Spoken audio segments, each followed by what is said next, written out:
আপনারা দেখছেন channel I. সাম্প্রতিক বিষয় নিয়ে মুক্ত আলোচনার অনুষ্ঠান তৃতীয় মাত্রা দেখার সময় হলো। সবার পছন্দের জিল্লুর রহমানের উপস্থাপনায় এবং পরিচালনায় চলুন দেখা যাক তৃতীয় মাত্রা।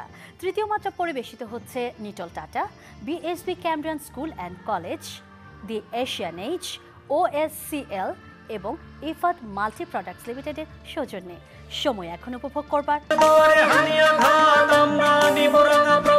Cambrian school and college BSB foundation কর্তৃক প্রতিষ্ঠিত পরিচালিত একটি শিক্ষা, সেবা ও জনকল্যাণমুখী স্বনির্ভর প্রতিষ্ঠান। এখানে রয়েছে সুসজ্জিত শ্রেণী, আধুনিক ল্যাব ও সমৃদ্ধ লাইব্রেরি। শিক্ষার্থীদের সকল শিক্ষা উপকরণ ফ্রি দেওয়া হয়। আমাদের রয়েছে হোস্টেল, ট্রান্সপোর্ট, স্কলারশিপ ও SSP সুবিধা। এছাড়াও শিক্ষার্থীদের প্রাইভেট পড়তে হয় না। ক্যামব্রিয়ান স্কুল অ্যান্ড কলেজের স্কুল থেকে কলেজ পর্যন্ত সকল ক্লাসে রয়েছে ন্যাশনাল কারিকুলামে বাংলা মাধ্যমের পাশাপাশি ইংরেজি ভার্সনে পড়াশোনার সুযোগ।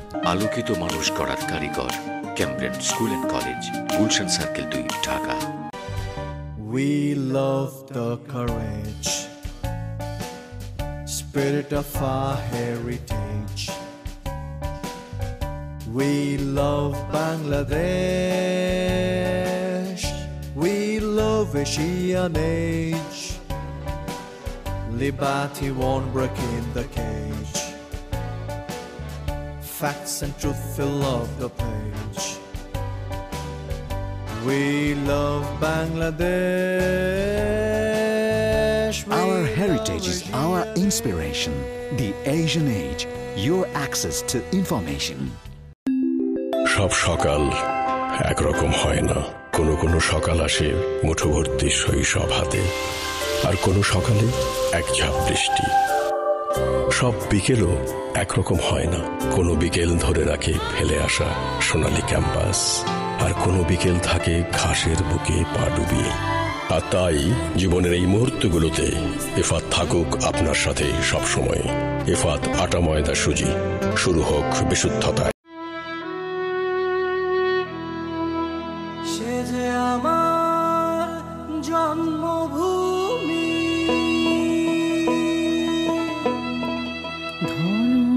ধান্য পুষ্প ভরা আমাদের বসুন্ধরা, তাহার মাঝে আছে দেশ এক, সকল দেশের সেরা।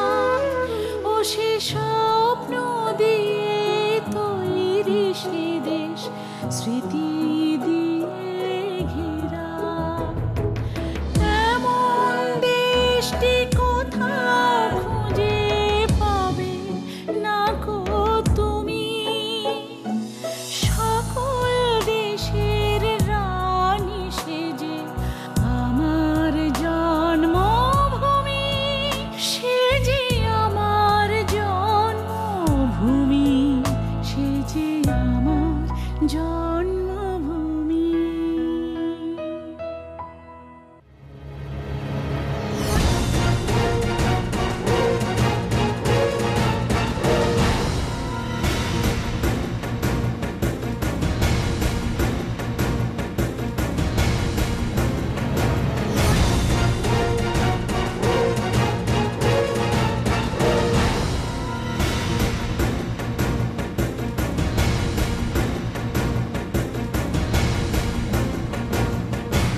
বাংলাদেশের বাইরে পৃথিবীর বিভিন্ন প্রান্তে যেখান থেকে চ্যানেল আই দেখছেন, আপনাদের সকলকে সাদর আমন্ত্রণ তৃতীয় মাত্রা দেখবার জন্য। প্রিয় দর্শক, সাম্প্রতিক নানা বিষয় নিয়ে কথা বলবার জন্য আমার আজকের অতিথি আমার টেবিলের বা প্রান্তে বসা আছেন ক্ষমতাসীন 14 দলীয় জোটের শরিক দল গণতন্ত্রী পার্টির সাধারণ সম্পাদক ডক্টর সাদাত হোসেন। আমার একেবারে ডানে বসা রয়েছেন international business forum of Bangladesh IBFB-র পরিচালক এবং international institute of business analysis IIB এর জেনারেল সেক্রেটারি এবং FBCCI এর প্রাক্তন পরিচালক M শোয়েব চৌধুরী। তার পরের রয়েছেন ঢাকা বিশ্ববিদ্যালয়ের শিক্ষক সমিতির প্রাক্তন সাধারণ সম্পাদক এবং বাংলাদেশ জাতীয়তাবাদী দল BNP চেয়ারপারসনের উপদেষ্টা প্রফেসর ডক্টর মামুন আহমেদ। স্বাগত আপনাদের তিনজনকে স্টুডিওতে। যে প্রসঙ্গটি আলোচনা শুরু করতে চাই, ডক্টর সাদাত হোসেন, ষোড়শ সংশোধনীর মামলার চূড়ান্ত রায় নিয়ে প্রচুর কথাবার্তা হচ্ছে। আমরা রাজনৈতিক অঙ্গনে মিশ্র প্রতিক্রিয়া দেখতে পাচ্ছি। কেউ মনে করছেন আদালত অবমাননা হচ্ছে, কারো কারো প্রতিক্রিয়ায় কেউ মনে করছেন আদালত আসলে রাজনীতিবিদদের বা রাজনীতিকে বা ক্ষমতাসীনদেরকে ক্ষতিগ্রস্ত করেছে, তারা ক্ষুব্ধ প্রতিক্রিয়া ব্যক্ত করছেন। এ নিয়ে আইনমন্ত্রী সংবাদ সম্মেলন করেছেন, প্রাক্তন প্রধান বিচারপতি ল কমিশনের চেয়ারম্যান বক্তৃতা করেছেন এবং তার বক্তব্যের প্রেক্ষিতে অনেকে মনে করেন যে বাংলাদেশের প্রতিষ্ঠানগুলো যে ধ্বংস হয়ে যাচ্ছে, ল কমিশনের প্রধানের এই সংবাদ সম্মেলন করে এই বিষয় নিয়ে বক্তব্য রাখা তার একটি অনন্য নজির। এবং সব মিলিয়ে এই ষোড়শ সংশোধনীতে অনেকেই মনে করেন যে বাংলাদেশের ইতিহাসের গত 46 বছরের ইতিহাসের একটি অনন্য রাজনৈতিক দলিল। কেননা এখানকার রাজনৈতিক দল, আমাদের আইনসভা, আমাদের প্রশাসন, আমাদের অতীতের সেনা শাসন, বিএনপি শাসনামল, এমন কোনো প্রসঙ্গ নেই, ব্যক্তির প্রসঙ্গ, মুক্তিযুদ্ধের প্রসঙ্গ, এমন কোনো প্রসঙ্গ নেই যেটি এই 799 পৃষ্ঠার রায়ের মধ্যে নেই। কিন্তু এটি রাজনীতিতে বাংলাদেশের রাজনৈতিক অঙ্গনকে বেশ উত্তপ্ত করে তুলেছে। সো আপনি বা আপনার দল কিভাবে দেখছে? ধন্যবাদ জিল্লু সাহেব, আপনি তৃতীয় মাত্রায় আমাকে আমন্ত্রণ করেছেন, তার জন্য আপনাকে ধন্যবাদ। এবং আপনি যে প্রশ্নটা করছেন যে এটা অত্যন্ত স্পর্শকাতর, যে আপনার হাইকোর্টের একটা রায় হয়েছে, তো এই প্রসঙ্গে আমি সুপ্রিম কোর্টের একটা রায় হয়েছে, এই প্রসঙ্গে আমি আমাদের আইনমন্ত্রী কিছু কথা বলেছেন এবং আপনি আমাদের যে আগের ল কমিশনের চেয়ারম্যানের কথাও বললেন, এখনকার ল কমিশনের আগের প্রধানমন্ত্রী বিচারপতির কথা বলেছেন। তো একটি বিষয় কি, আমি আসলে যেহেতু এটা আইনের ব্যাপার এবং হাইকোর্টের ব্যাপার, এটা একটা স্পর্শকাতর, তবে আমাদের মাননীয় বিচারপতি, প্রধান বিচারপতি বলেছেন যে গঠনমূলক আলোচনা তো হতেই পারে, গঠনমূলক আলোচনা, সুতরাং আমি সেই সাহসে দুই একটি কথা এনার। তো আমি এইখানে রাজনৈতিক অঙ্গনে যেভাবে এটাকে উত্তপ্ত করা হচ্ছে, আমি যদি বলি যে আমাদের আইনমন্ত্রী কি বলেছে, আমাদের আইনমন্ত্রী বলেছে রায়কে শ্রদ্ধা করে দ্বিমত পোষণ করার কথা উনি বলেছেন। উনি কিন্তু একটা পজিটিভ কথা বলেছেন, রায়কে উনি দ্বিমত পোষণ করেন, কিন্তু রায়কে শ্রদ্ধা ভরেই উনি এটাকে দ্বিমত করেছেন, শ্রদ্ধা, রায়ের প্রতি শ্রদ্ধা রেখে। উনি বলেছেন যে এই ইয়ের মধ্যে আপনার এই ষোড়শ সংশোধনীর ব্যাপারে আমরা আইনগতভাবে লড়ব, অর্থাৎ এটা একটা জুডিশিয়াল ম্যাটার এবং আইনগতভাবে এটাকে মোকাবেলা করব। এবং উনি আরেক জায়গায় বলেছেন এটার ইয়ের ব্যাপারে, অবজারভেশনের ব্যাপারে উনি কিছু কথা বলেছেন। আমি কিন্তু ওই কোর্টের ব্যাপারে আর এই ব্যাপারে আমি আলোচনা করতে চাই না। আমি মনে করি যে আমাদের আইনমন্ত্রী যে কথাটা বলেছে কারেক্টলি বলেছে, যে রায় যেহেতু আমরা হাইকোর্টকে মানি। আপনারা জানেন কিছুদিন আগে প্রাক্তন মন্ত্রী, আইনমন্ত্রী খসরু সাহেব, উনি কিন্তু বলছেন যে আমাদের সুপ্রিম কোর্ট আমাদের প্রতিপক্ষ নয়। এগুলি কিন্তু এগুলি একটা বিষয় যে আজকে এর বাইরে রাজনৈতিকভাবে যে এটাকে উত্তপ্ত করা হচ্ছে জুডিশিয়ারির বিষয়টা, এটা আইন, আমরা কিন্তু সরকার যে মূল আইনমন্ত্রী উনি কিন্তু আমাদের মৌলিক কথা বলে দিয়েছে, এটা আইনগতভাবে ফেস করব। এবং উনি অবজারভেশনের ব্যাপারে কিছু কথা বলেছেন, সেখানে আমি এখন হাইকোর্টের এই রায়ের বাইরে যে অবজারভেশনের ব্যাপারে আমি একজন রাজনৈতিক কর্মী হিসাবে, ধরেন 60-এর দশক থেকে আইয়ুবের বিরুদ্ধে আমরা লড়াই করেছি গণতন্ত্রের জন্য, 71 সালের সশস্ত্র লড়াইয়ে আমরা অংশগ্রহণ করেছি, দেশ স্বাধীন করেছি। একজন রাজনৈতিক কর্মী হিসাবে উনি আইনমন্ত্রী যে কথাগুলি বলছেন যে এই অবজারভেশনের মধ্যে আমাদের পার্লামেন্ট, আমাদের সংসদ সম্পর্কে যে উক্তি লেখা হয়েছে সেটা অত্যন্ত দুঃখজনক। এবং সর্বোপরি তিনি আরেকটি কথা বলেছেন যে আমাদের বাংলাদেশের স্বাধীনতা বঙ্গবন্ধুর একক নেতৃত্বে হয় নাই। এই বিষয়গুলি ব্যাপারে এটাতে আমরা মর্মাহত হয়েছি। আমরা যারা দীর্ঘ এই লড়াইয়ের সাথে একদম আজকে 50 বছরের অধিক কাল ধরে লড়াই সংগ্রামের মধ্য দিয়ে আমরা এই দূরে এসছি, আমাদের কাছে এটা একটু একটু আমরা অত্যন্ত লজ্জিত হয়েছি। এবং কিন্তু ও কথা তো আমি যদ্দূর রায়টা পড়ে আমার যদ্দূর মনে আছে যে উনি তো এই কথা বলেন যে বঙ্গবন্ধুর নেতৃত্বে দেশ স্বাধীন হয়নি। না না, উনি রায় যেটি কোনো একক নেতৃত্বে কোনো দেশ বা জাতি জাতি তৈরি হতে পারে না। ওনার কথাটা এটাই বলছি, একক নেতৃত্বে। আচ্ছা, আমি সেই প্রসঙ্গে বলতে চাই যে বঙ্গবন্ধু একক নেতৃত্ব না, কারো কোনো একক ব্যক্তি, কথাটা এরকম আছে, কোনো একক ব্যক্তি একটি দেশ বা জাতি তৈরি করতে পারে না।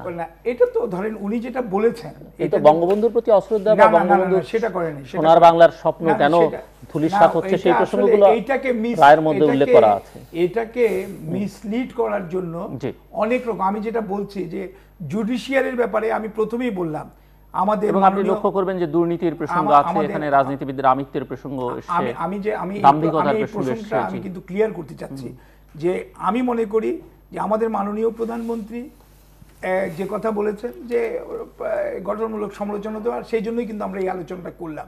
এবং আমাদের আইনমন্ত্রীও বলছে আইনগতভাবে এটা সমাধান হবে, আমরা সমাধান করার চেষ্টা করব, কি করা যায় আমরা দেখছি, নিরীক্ষা করছি।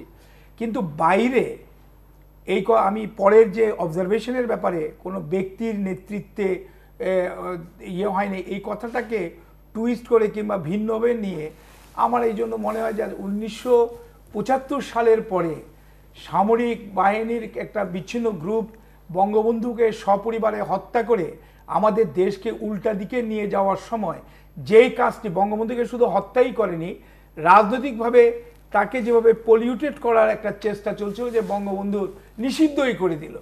আমরা 21 বছর মুক্তিযুদ্ধের পক্ষ শক্তির লড়াই সংগ্রাম করে একটা ধারায় আমরা দেশটাকে যখন এনে এই অবস্থা, এই সময় এই যে জুডিশিয়ারির সাথে এটা, কিন্তু আবার কোন কোন মন্ত্রী, যেমন আমি খাদ্যমন্ত্রী, তো তিনি তো বলছেন যে এটা তার ব্যক্তিগত প্রধান বিচারপতিকে অপসারণ, কিন্তু একটা পার্লামেন্টারি সিস্টেমে তো কোনো মন্ত্রীরা ব্যক্তি থাকে না। এখন কোনো মন্ত্রীরা কথা বললেই যখন আপনারা বলেন যে এটা তার ব্যক্তিগত বিষয়, মন্ত্রীরা তো কালেক্টিভলি রেসপন্সিবল পার্লামেন্টারি সিস্টেমে। উনি বলছেন, কিন্তু আইনমন্ত্রী কিন্তু অফিশিয়ালি যে বক্তব্য দিচ্ছে সেটার উপরে আমরা আলোচনায় যাব। আমরা আসছি আবার আপনার কাছে, আপনার পরে বলতেও সুবিধা হবে।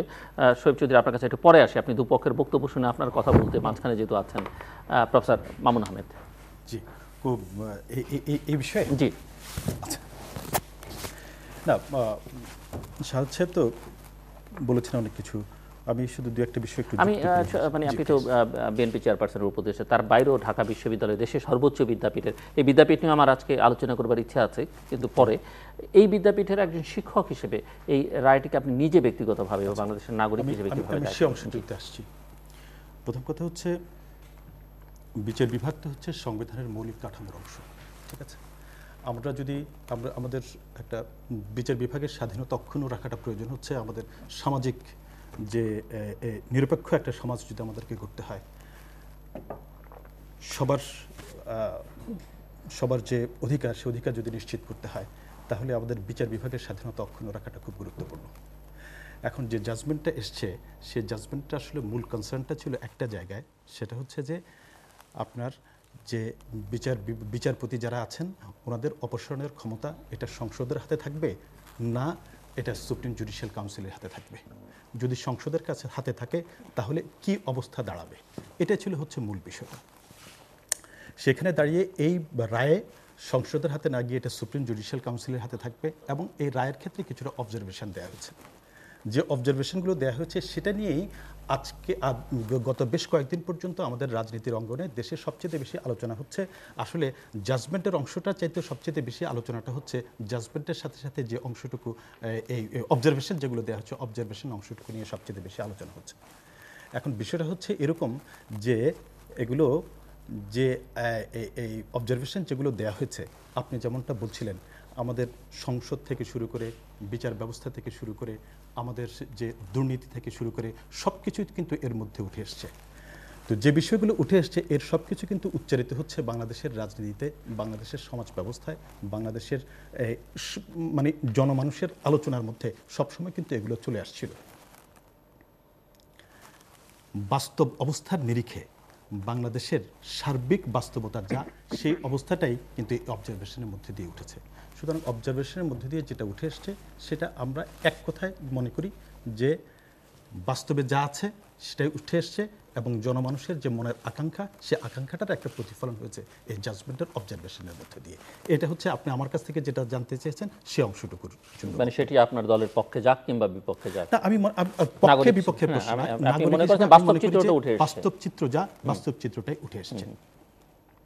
দেখুন, এই জাজমেন্টটা নিয়ে আমরা অনেক ধরনের আলোচনা হচ্ছে, কিন্তু আমরা যে বাস্তব চিত্রটা যেহেতু ফুটে উঠছে তার আরেকটা জাজমেন্টের কথা সেখান থেকে যদি আমরা একটু দেখি, সেটা হচ্ছে 2011 সালে 13th অ্যামেন্ডমেন্ট যেটা হয়েছিল, 13th অ্যামেন্ডমেন্টের বাতিল করার যে রায়টা হয়েছিল, তার হাত ধরে 2014 সালে 5 জানুয়ারি যে নির্বাচনটা হয়েছিল সেটা সম্পর্কিত কিন্তু সবচেয়ে বেশি আলোচনা। একটা জিনিস আমাদেরকে বুঝতে হবে যে গত বেশ কত বছর পর্যন্ত, 40 বছরের বেশি সময় পর্যন্ত বাংলাদেশে আমাদের এখানে রাজনীতি যেভাবে প্র্যাকটিসড হয়ে আসছে, গণতান্ত্রিক ব্যবস্থা যে ব্যবস্থাটা আমরা এখানে যেভাবে প্র্যাকটিস করে আসছি, তার মধ্যে অনেক কিছু হচ্ছে, অনেক ধরনের ডেভিয়েশন কিন্তু হয়েছে। সাধারণ মানুষ গণতন্ত্র যেভাবে দেখতে চায়, বাংলাদেশের শাসন ব্যবস্থাকে যেভাবে দেখতে চায়, বাংলাদেশের যে সুশাসন মানুষ প্রত্যাশা করে, সেখান থেকে অনেক ধরনের ডেভিয়েশন আমরা প্রতিনিয়ত কিন্তু প্রত্যক্ষ করি। কিন্তু সবচেয়ে বেশি ডেভিয়েশন শুরু হয়েছে, চূড়ান্ত পর্যায়টা শুরু হয়েছে অ্যাকচুয়ালি 2014 সালের 5 জানুয়ারির নির্বাচনকে কেন্দ্র করে। এবং এই যে নির্বাচন, এই যে প্রশ্নবিদ্ধ নির্বাচন এবং এই নির্বাচনের মধ্য দিয়ে অনৈতিকভাবে যে সংসদটা গঠিত হয়েছিল এবং তার পরবর্তীতে দেশের সমস্ত প্রতিষ্ঠানের মধ্যে অনৈতিকতার চর্চা যেরকম চূড়ান্ত পর্যায়ে আস্তে আস্তে পৌঁছে গেছে, সেই বাস্তবতা যদি আমরা আজকের এই জাজমেন্টের যে অবজারভেশনটাকে যদি বিবেচনা করি, সাধারণ মানুষ, জনমানুষ যেভাবে সবসময় ফিল করছিল, সবসময় যেসব মানুষের এক্সপিরিয়েন্সের মধ্যে দিয়ে, যেসব এক্সপিরিয়েন্সের মধ্যে দিয়ে সাধারণ মানুষ যাচ্ছিল, তারই একটা রিফ্লেকশন কিন্তু এর মধ্যে দিয়ে হয়েছে। খুব স্বাভাবিকভাবে এরকমটা রিফ্লেকশন যখন হয়, তখন বর্তমান ক্ষমতাসীন সরকার যারা আছেন এবং সরকার এবং সরকারি দল তারা এই জিনিসটা ভালোভাবে গ্রহণ করবে না, এটা খুবই প্রত্যাশিত। ওকে, এবং তাদের মধ্যে থেকে যে ধরনের এক ধরনের আমি লক্ষ্য করেছি উদ্বেগ, এক ধরনের উৎকণ্ঠা, এক ধরনের শঙ্কার কথা তারা গোপনও করেনি এবং সেটা প্রকাশও করেছে। অপরদিকে আমি লক্ষ্য করেছি সাধারণ মানুষের মধ্যে এক ধরনের স্বস্তি লক্ষ্য করা গেছে এবং রাজনৈতিক দলগুলোর মধ্যে এক ধরনের স্বস্তি লক্ষ্য করা যাচ্ছে। স্বস্তি লক্ষ্য করা যাচ্ছে এই কারণে যে মানুষ মনে করছে 2011 সালে ত্রয়োদশ সংশোধনী বাতিলের পর সেই যে জাজমেন্টটা হয়েছিল, সেই জাজমেন্টের পর সেই আপনার যে বাংলাদেশের পরীক্ষিত নির্বাচনের, সুষ্ঠু নির্বাচনের যে একটা পরীক্ষিত পদ্ধতি ছিল, সেই পদ্ধতিটা বাতিল হওয়ার পর তারপর যেভাবে প্র্যাকটিস হয়েছে রাজনৈতিক কার্যক্রম, তাতে বাংলাদেশে যে রাজনৈতিক সংকটটা এখন তৈরি হয়েছে, এই জাজমেন্টের মৌলিক অংশগুলো, অবজারভেশনের মৌলিক অংশগুলো ইতিবাচকভাবে বিবেচনায় নিয়ে যদি সেগুলো সঠিকভাবে সামনের দিকে যাওয়া যায়, তাহলে এই সংকট থেকে উত্তরণের একটা উপায় হয়তো হইতে পারে। সেই আশাকান থেকে মানুষের মধ্যে এক ধরনের ইতিবাচক স্বস্তির জায়গাটা তৈরি হয়েছে। আমি মনে করি সেই জায়গাটা অত্যন্ত ইতিবাচক। মিস্টার শোয়েব চৌধুরী মাঝামাঝি জায়গায় আছেন, সো আপনি কিভাবে দেখেন? যদিও প্রফেসর মামুন বলেছেন যে তিনি নাগরিক হিসেবে মনে করেন যে এটি হচ্ছে বাস্তব চিত্র, কিন্তু যেহেতু আপনার কোনো পলিটিক্যাল একেবারেই অ্যাফিলিয়েশন দৃশ্য তো নাই, অদৃশ্য কি আছে সেটি আমার জানা নেই, আপনি কিভাবে দেখছেন? আসলে আমি, আপনারা জানেন যে এই মাসটি একটি শোকের মাস, দুদিন পরে জাতির জনক বঙ্গবন্ধু শেখ মুজিবুর রহমানের মৃত্যুবার্ষিকী। তো আমি মনে করি যে এই শোকের মাসে যেই চর্চাটি হচ্ছে আপনার সুপ্রিম কোর্টের রায়কে কেন্দ্র করে, আমি মনে করি একটি মহামানবকে এখানে আপনার অবনমিত করার একটি প্রচেষ্টা। এবং এই জিনিসটি আপনি লক্ষ্য করে থাকবেন যে পাকিস্তানের যে স্বাধীনতা দিবস হচ্ছে 14ই আগস্ট আর ইন্ডিয়ার হচ্ছে 15ই আগস্ট। তো আমরা যদি 1975-এ ফিরে যাই, তো কেন এই দিনটিকে বেছে নেওয়া হলো? সামগ্রিক অর্থে দেখা যায় যে একটি স্বাধীনতা বিরোধী চক্রেরই একটি দীর্ঘদিনের পরিকল্পনা হচ্ছে আপনার বঙ্গবন্ধু হত্যাকাণ্ডটি। তো আজকে যখন এই রায়টি যখন প্রকাশিত হলো, তখন আমি দেখলাম যে আওয়ামী লীগের বলেন বা বিএনপির বলেন বা অন্যান্য রাজনৈতিক দলের লোকজনকে যেভাবে সংক্ষুব্ধভাবে সুপ্রিম কোর্টকে নিয়ে কথা বলছেন, বঙ্গবন্ধুকে নিয়ে কথা বলছেন, আমার কাছে মনে হচ্ছে যে এটি শালীন হচ্ছে না। আমার মনে হচ্ছে যে আজকে যদি সংবিধানের কোনো রায় নিয়ে, যদি সুপ্রিম কোর্টের কোনো রায় নিয়ে যদি আপনার বা কোনো রাজনৈতিক দলের, কোনো ব্যক্তির, কোনো গোষ্ঠীর যদি কোনো ইস্যু থেকে থাকে, এটি সাংবিধানিক আইনগতভাবে মোকাবেলা করা যায়, যেটি আইনমন্ত্রী বলেছেন। এবং আমি মনে করি যে সাবেক আইনমন্ত্রী যে ব্যারিস্টার শফিক আহমেদ যে কথাটি বলেছেন, আমরা মনে হয় যে ওইটিকে গ্রহণ করতে পারি যে অনেক প্রক্রিয়া আছে, যে প্রক্রিয়াতে যদি কোনো অপাঙ্ক্তেয় শব্দ থেকে থাকে, সে জাজমেন্টে সেগুলোকে এক্সপান্স করার মতো অনেক পথ আছে। তো এইগুলা নিয়ে রাজনীতি করার কোনো অবকাশ নেই বলে আমি মনে করি। তো তারপর আমি আরেকটি জিনিস অ্যাড করতে চাই, সেটি হচ্ছে যে আজকে আপনি যদি লক্ষ্য করে থাকবেন যে সুপ্রিম জুডিশিয়ারি কাউন্সিলের কথা বলা হয়েছে, এই জায়গাতেও কিন্তু রাষ্ট্রপতির একটি সরাসরি হস্তক্ষেপ রয়েছে। আপনি যদি আমাদের রাষ্ট্রপতির দিকে লক্ষ্য করেন, উনি কিন্তু আপনার আওয়ামী লীগের সাংসদ ছিলেন, উনি একজন আইনজ্ঞ ব্যক্তি এবং সেই ক্ষেত্রে যদি কোনো দৃশ্যত কোনো সমস্যা যদি থাকে তাহলে সেই ক্ষেত্রে এবং সাংবিধানিকভাবে ওনার প্রধানমন্ত্রীর পরামর্শে বাইরে যাবার কোনো সুযোগ নেই। সেই ক্ষেত্রে কিন্তু উনিও পারেন এটাকে একটি চায়ের নিমন্ত্রণ দিয়ে এটাকে সহজেই শেষ করে ফেলতে। এটা নিয়ে যে কাদা ছুড়াছুড়ি হচ্ছে, আমি মনে করি যে এটা আমাদের বাংলাদেশের স্থপতি জাতির জনক, যিনি সাংবিধানিকভাবে ব্যাপারটি স্বীকৃত, যে জাতির জনক বঙ্গবন্ধু শেখ মুজিবুর রহমান, ওনাকে বিতর্কিত করার জন্য একটি প্রচেষ্টা মাত্র। ডক্টর সাদাত হোসেন, আসলে উনি যে কথা, উনি অনেক মূল্যবান কথা বলেছেন। এই আজকের এই অগাস্ট মাসে, এই শোকের মাসে আজকে আমাদের এই আলোচনাগুলি আসছে যে জুডিশিয়ারির সাথে, এটা কিন্তু জুডিশিয়ারির ব্যাপার না, কিংবা আমাদের আইনমন্ত্রী দুজনের যে কথা, তারা কিন্তু আইনগতভাবেই বিষয়টা দেখার চিন্তা করছে, কিন্তু বাইরে রাজনৈতিকভাবে এটাকে যেভাবে নিয়ে আসছে, যে কেউ বলছে আজকেই। কিন্তু আপনি ল মিনিস্টারও তো দেশের প্রধান বিচারপতিকে কেন্দ্র করে বা তাকে উদ্দেশ্য করে অনেক কথা বলেছেন এবং বলেছেন যে একজন ব্যক্তি তো পুরো বিচার বিভাগ নয়, তাতে করে তো তাকে তিনিও ছোট হয়ে যান। আমি কথাটা শেষ করি। ল মিনিস্টার একটা কথা, দুইটা কথা কিন্তু খুব গুরুত্বপূর্ণ কথা বলছে। ষোড়শ সংশোধনীর অর্থ এটা না যে সংসদের সাথে আমরা একটা পাওয়ার কন্টেস্টে গিয়েছি। ল মিনিস্টার কাছে কখনোই পাওয়ার কন্টেস্টে যাওয়া হয়নি, এটা কিন্তু উনি স্পেসিফিক্যালি বলেছেন। এবং ষোড়শ সংশোধনীর ব্যাপারে উনি কিন্তু স্পেসিফিক কথা, সংসদে বিচার বিভাগকে নিয়ে তো অনেক বক্তৃতা করেছেন সংসদ সদস্যরা, যেগুলো ঠিক কতটা শালীন ছিল বা সমীচীন ছিল সেটি নিয়ে অনেক প্রশ্ন। আমি আমার কথাটা শেষ করতে দিই। এবং অবজারভেশন নিয়ে মামুন সাহেব যে কথাগুলো বলছেন, অ্যাকচুয়ালি এগুলি হলো যেই অবজারভেশনের মেজর অংশটাই হচ্ছে রাজনৈতিক, এবং এটা যেটা ফ্যাক্ট অফ ইস্যু না, এটা ওই বিচার্য বিষয়ের সাথে সম্পর্কিত না। সেই জন্যই আমরা এই অবজারভেশনের বিষয়গুলির ব্যাপারে আমরা নজরে আনার চেষ্টা করছি।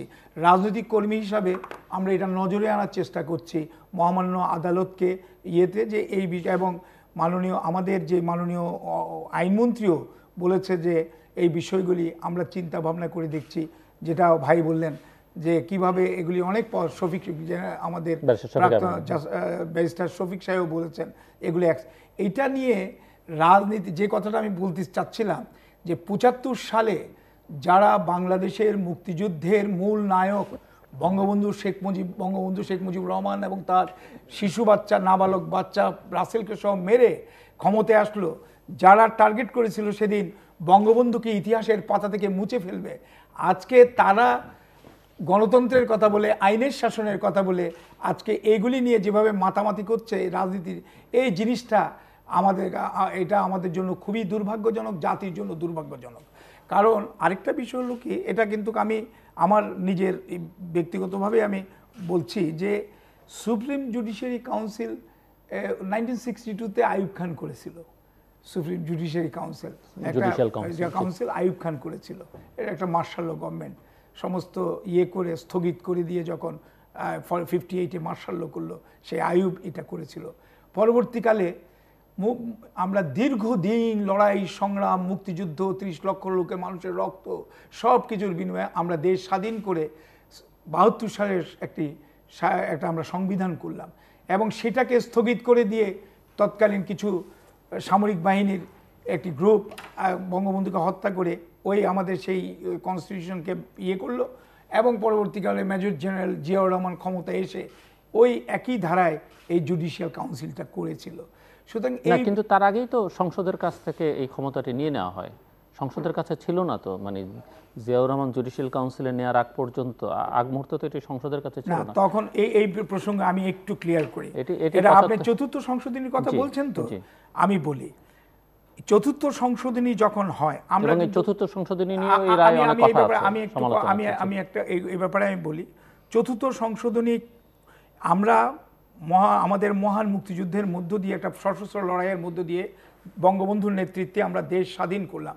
দেশ স্বাধীন করার পরে বঙ্গবন্ধু দেশের মধ্যে তখনও পরাজিত শক্তি এবং সেই সময়ের আন্তর্জাতিক আমাদের মুক্তিযুদ্ধকে যারা মেনে নিতে পারে নাই, আন্তর্জাতিক চক্রান্ত সব মিলে এমন একটা অবস্থা সৃষ্টি করেছিল, তখন সেই বঙ্গবন্ধু দ্বিতীয় বিপ্লবের ডাক দিলেন। আজকে বাকশালকে যেভাবে, আপনি যদি বাকশাল কনসেপ্টটা পড়েন, একটা সমাজের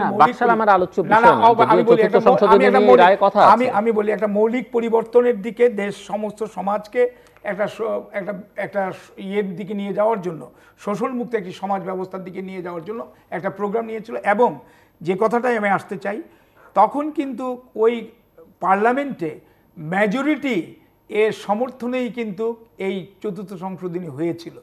কিন্তু আনফর্চুনেটলি, কিংবা আমরা ষড়যন্ত্রের কাছে আমরা টিকে থাকতে পারি নাই, বঙ্গবন্ধুকে হত্যার মধ্য দিয়ে দেশটাকে একদম উল্টো দিকে নিয়ে চলে গেল। তা যেহেতু আওয়ামী লীগ এবং আমরা যারা বাম গণতান্ত্রিক শক্তি, আমরা জনগণের শক্তিতে বিশ্বাস করি, আমরা তখন আবার জনগণের রাজনীতিতে ফিরে গেলাম।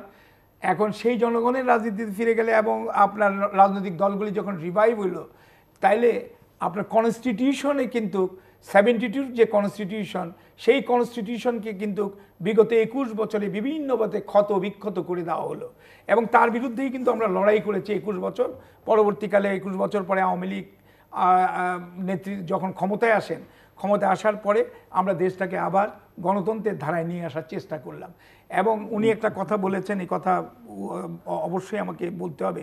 বলছে যে উনি যেটা বলছেন, মামুন সাহেব যেটা বলছেন, উপদেষ্টা মহোদয়, যে বলছেন যে 5ই জানুয়ারি নির্বাচনের প্রশ্নবিদ্ধ নির্বাচন, সেই নির্বাচনের কারণেই আজকের এই সমস্ত অবস্থা সৃষ্টি হয়েছে। তো 5ই জানুয়ারি নির্বাচন কেন এরকম? আপনি আমরা তো সাংবিধানিক ধারায় আমরা অগ্রসর হচ্ছি, সংবিধানকে মানলে আমি যদি খেলতে নামি, কেউ না আসে, সেটা তো অন্য দলের, তার জন্য তো অন্য দল দায়ী না।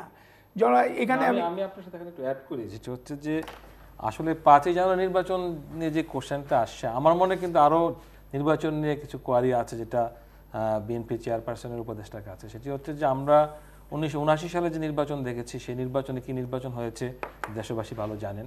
এবং তারপর যদি 1981 সালে নির্বাচন দেখেন, আমার মনে আছে যে এক বাক্স আরেক বাক্স চেঞ্জ হয়ে যায়। হ্যাঁ, এরপরে আপনি যদি 15ই ফেব্রুয়ারি নির্বাচন দেখেন 2001 সালে, তারপর আপনার জাতীয় পার্টি নির্বাচনগুলো আমি এখানে আনলাম না, যেহেতু আলোচনা হচ্ছে বিএনপিকে নিয়ে। সেই ক্ষেত্রে আমার কাছে মনে হচ্ছে যে এই যে 15ই ফেব্রুয়ারি মার্কা নির্বাচনগুলো থেকেই কিন্তু এগুলা স্বীকৃতি লাভ করে গিয়েছে আমাদের জাতীয় সংসদ, এবং ওই স্বীকৃতিগুলোর কারণে কিন্তু আমি আপনাকে শেষ করি। আমি তো বললাম এখানে অগণতান্ত্রিক ধারা, এখানে যার বিরুদ্ধে আমরা লড়াই করে দেশটা স্বাধীন করলাম, সেই অগণতান্ত্রিক ধারা, সেই ধারাটার সূচনাই করেছে বিএনপির জনক আপনার জিয়াউর রহমান সাহেবের বিএনপি। আজকে তারা গণতন্ত্র, এই যে জুডিশিয়ারির সাথে দেখেন আমাদের, আমি তো মনে করি আমাদের আইনমন্ত্রী এবং আমাদের বিচার বিভাগের সাথে বলছে যে it is not a power contest. এটা বলেছেন আপনি, আমি এইটা নিয়ে আজকে না, এটা বলতে হবে তো, কারণ আজকে বিএনপি সাধারণ সম্পাদক যেভাবে কথা বলছে, রেজভী সাহেব যেভাবে কথা বলছে, মওদুদ সাহেব যেভাবে কথা বলছে, মনে এটা একটা এখানে আমি একটা রাজনৈতিকভাবে বলি যে বিএনপি রাজনৈতিক দেউলিয়াত্ব এমন পর্যায়ে পৌঁছছে যে মানুষ রাজনীতি করে সামাজিক কন্ট্রাডিকশনগুলিকে দেখে, সেই কন্ট্রাডিকশনগুলিকে চ্যানেলাইজ করে একটা নেতৃত্ব যায়। যেমন আমাদের নেত্রী যে 14 দল করছে, আপনি 14 দলের মধ্যে দেখেন যে কম্বিনেশনটা দেখেন, যে ওয়ার্কার্স পার্টি তাদের ভূমিকা, জাসদ তাদের ভূমিকা অতীতে কি ছিল, এবং সব মিলিয়ে এই যে কন্ট্রাডিকশনগুলিকে ডক্টর সাদাত হোসেন, আপনি যাদেরকে 72-75 সালে যে অস্থিরতা তৈরি করেছিল, যে রাজনৈতিক গোষ্ঠীর কথা আপনি বলছেন, সেই গোষ্ঠী নানাভাবে কিন্তু আপনার 14 দলীয় জোটের মধ্যে আছে। নানাভাবে না, ওরা আছে, আওয়ামী লীগও আছে, 14 দলীয় জোটেও আছে। আমি আপনার সাথে একটু সারপ্রাইজ করি, শুধু 1900 বাকশাল রাজনীতিকে যারা প্রশ্নবিদ্ধ করেছিলেন, তারা যেহেতু এই সরকারে আছেন, পাশাপাশি আমরা লক্ষ্য করেছি যে আমার কাছে আমি খুব মর্মাহত হয়েছি একটি খবর দেখে, যে একজন রাজাকার কন্যা আপনার আওয়ামী লীগে জয়েন করেছেন। হ্যাঁ, পাশাপাশি প্রতিবাদ করা একজন মুক্তিযোদ্ধার সন্তানকে বহিষ্কার করা হয়েছে। তো তাই কোন কাগজে লিখেছে যে কোন কাগজে রাজাকার কন্যা ইন, আপনার মুক্তিযোদ্ধা সন্তান আউট। জি প্রফেসর মামুন আহমেদ, আমরা একটু শুনে আসি, ওনাকে সুযোগ দিতে হবে। আমার এক লাইনে একটা শেষ করি। আমি যে কথাটা বলতে চাচ্ছিলাম, জননেত্রী শেখ হাসিনা এই সোশ্যাল কন্ট্রাডিকশনসগুলিকে ঐক্যবদ্ধ করে কিন্তু আজকে এই জায়গায় দেশটাকে নিয়ে আসছে। এখানে তার রাজনৈতিক প্রজ্ঞা এবং তার মেধা মনন, এই জিনিসগুলো আজকে এই যে বিভিন্ন, আপনি বললেন যে একসময় কি করেছে, সেই বিএনপি তার ক্ষমতা থেকে পড়ে যাওয়ার পরে এই সোশ্যাল কন্ট্রাডিকশনগুলিকে ঠিকমতো মূল্যায়ন করতে পারে। প্রফেসর মামুন আহমেদ, আচ্ছা আমি ঠিক আসলে বুঝতে পারছি না কোনটা প্রাসঙ্গিক কোনটা অপ্রাসঙ্গিক। জি, আপনার কোনো মানে বক্তব্য না থাকলে আমি প্রসঙ্গে চলে যাই। আমি শুধু দুই একটা বিষয় একটু আমি একটু জানতে চাই, সেটি হচ্ছে যে আপনার কাছে আমার কোশ্চেন, আমি যেহেতু আপনাকে আমার একটা কোশ্চেন, সেটি হচ্ছে যে আপনাদের যে জোট সঙ্গী যে জামাতে ইসলামী আছে, ওই জামাতে ইসলামীকে আপনারা কিভাবে দেখছেন, আমি যে জানতে চাচ্ছি আপনার। ঠিক আছে, আচ্ছা এখানে অনেকগুলো প্রসঙ্গে অপ্রাসঙ্গিক ভাবে হলেও সেগুলো আলোচনায় এসছে। এটা হচ্ছে নির্বাচনের প্রশ্ন। ওকে, বেছে বেছে কয়েকটা নির্বাচনের কথা না বলে সামগ্রিকভাবে নির্বাচনের পরিস্থিতির কথাটা আমরা আলোচনা করি। ঠিক আছে, বাংলাদেশে 73 নির্বাচনের কথা আমরা সবাই জানি। 73 নির্বাচনে কী হয়েছিল আমার কাছে মনে হয় নতুন করে আপনাকে বা আপনাদেরকে বলবার কোনো প্রয়োজন নেই। তার পরবর্তীতে নির্বাচনগুলো কিছু কিছু নির্বাচন সম্পর্কে প্রশ্ন নিশ্চয়ই ছিল, আছে, কিন্তু আমরা হচ্ছে কি বাংলাদেশের নির্বাচনী পদ্ধতিটা এমনভাবে প্র্যাকটিস করেছিলাম যে ক্রমান্বয়ে আমরা উত্তর আমরা যেটা করেছিলাম সেটা হচ্ছে উন্নতির দিকে যাচ্ছিল।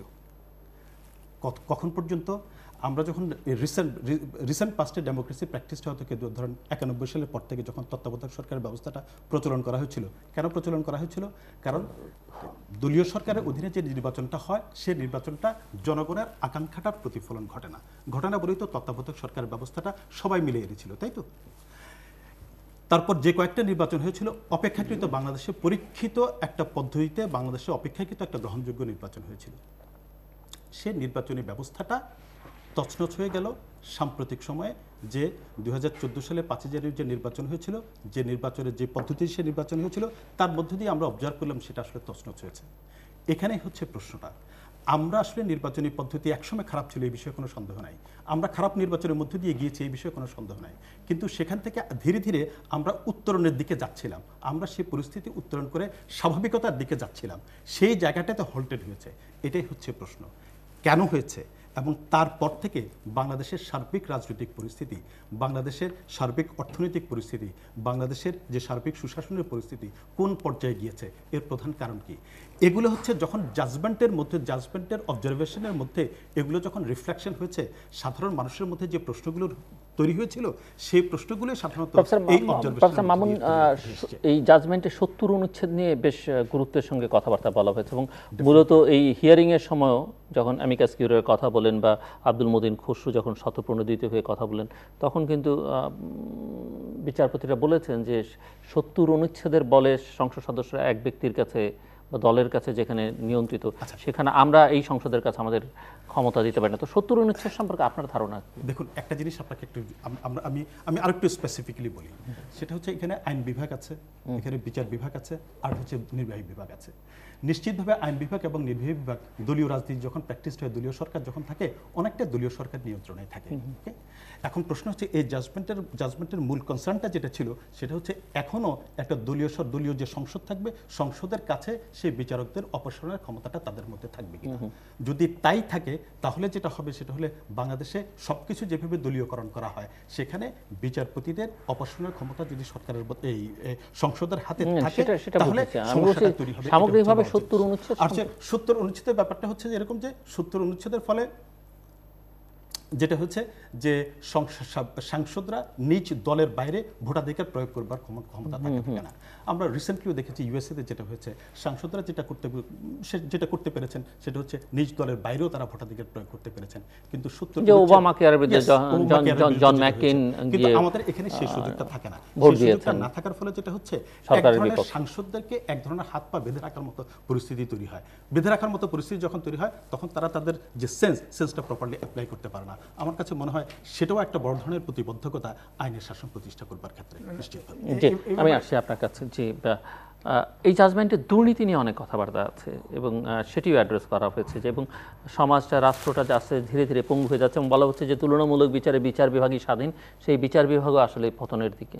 আসলে দুর্নীতি তো মানে একটি মানে আমার মনে হয় যে আমাদের যে এই সরকারের আমলে যে দুর্নীতিটি শুরু হয়েছে তা বলা যাবে না, কারণ আমরা দেখেছি যে বিএনপির আমলেই প্রথম আমরা দুর্নীতিতে শীর্ষস্থানটি দখল করি, তারপর আস্তে আস্তে আমরা এখন কমে হয়তো 5 নম্বরে আছি। কিন্তু আপনি যদি লক্ষ্য করে থাকবেন যে আমাদের এখানে দুর্নীতিগুলো আপনাকে একটু স্মরণ করে দিই প্লিজ, সেটা হচ্ছে দুর্নীতিতে বাংলাদেশে প্রথম যখন শীর্ষস্থান দখল করেছিল তখন বিএনপি ক্ষমতা ছিল না, তখন আওয়ামী লীগ ক্ষমতা ছিল।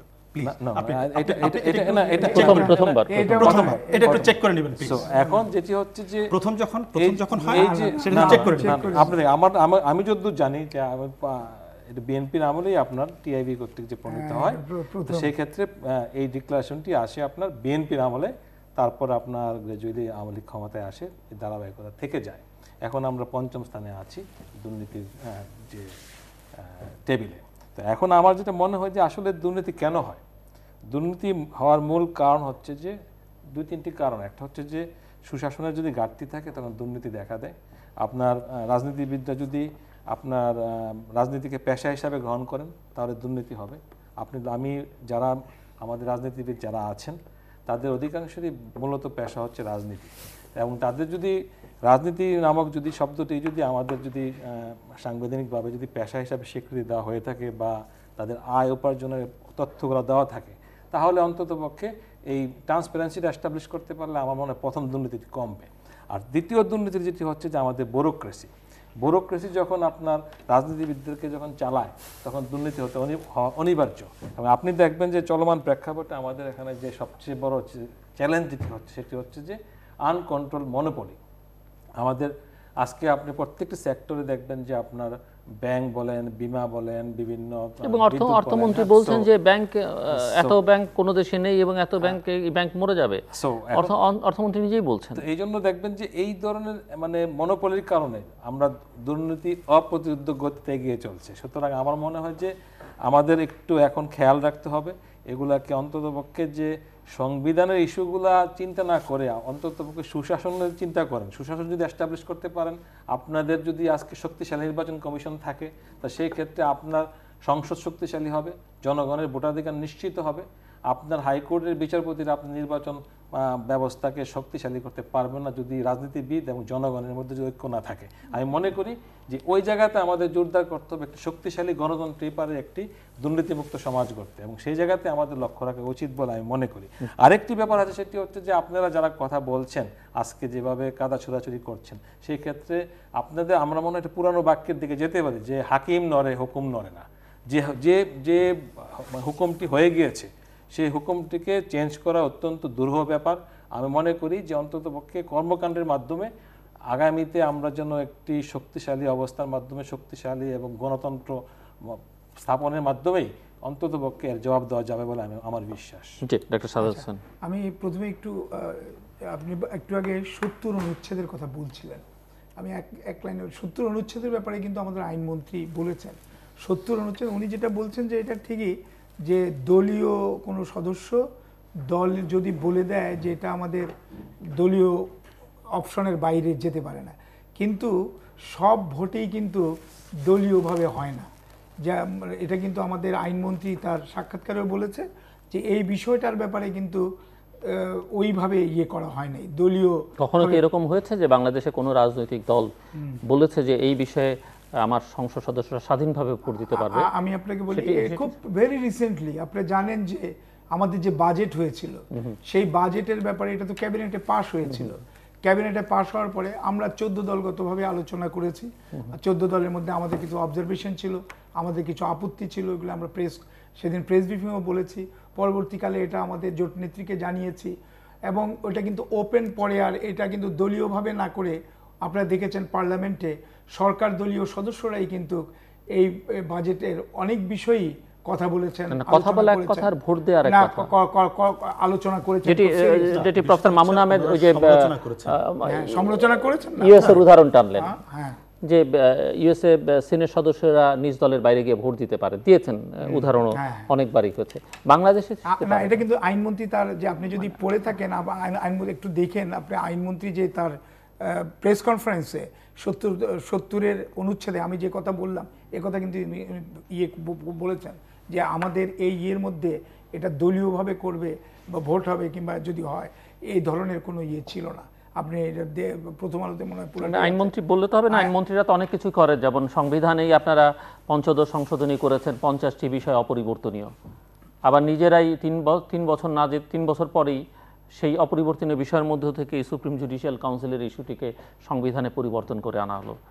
সো এগুলো তো সব তো আইনমন্ত্রীরাই এই সংবিধান সংশোধন তো জানেন যে আপনি এটা তো নিশ্চয়ই আমরা তো চাই, আমরা যেমন আমি তো ধরেন আমি গণতন্ত্রী পার্টিকে রিপ্রেজেন্ট করি, আমরা আমাদের রেডিক্যাল ডেমোক্রেটিক ফোর্স, আমরা কিন্তু 72-এর কনস্টিটিউশনকে পুনর্বহাল করতে চাই।